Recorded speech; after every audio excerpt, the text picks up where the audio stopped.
Welcome to this step-by-step guide on how to properly use the iQMS362i. This saw is built for precision, efficiency, and ease of use. Featuring a gas shock-powered lifting mechanism, a rolling table and overload protector, and a powerful 16.5-inch blade. Let's go over the key features and how to operate the saw safely and effectively. To begin, use the gas shock-powered lifting mechanism and lift to raise the saw.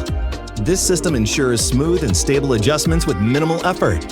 Once the saw is raised and on a level surface, carefully load your material. To power on the saw, lift the on/off switch. The powerful 120-volt motor is equipped with an overload protector to prevent excessive strain.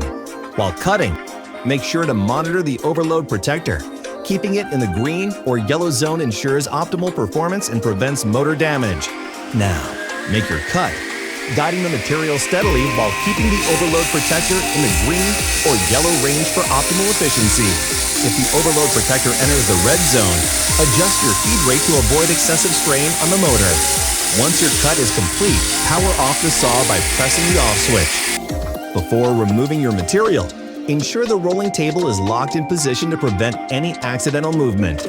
Now, safely remove your material and inspect the quality of your cut. For optimal dust collection, spin the filter knob after every 30 minutes of cutting. To empty the dust tray, lower the dust tray lift lever, releasing the tray to properly dispose your material. This keeps the cyclonic filtration system running efficiently. By maintaining the filtration system, you ensure better air quality and longer-lasting performance. With its powerful features, ease of use, and built-in safety mechanisms, the iQMS362i is designed to deliver precision and efficiency. For more information or to explore our full range of products, visit our website today. Thanks for watching.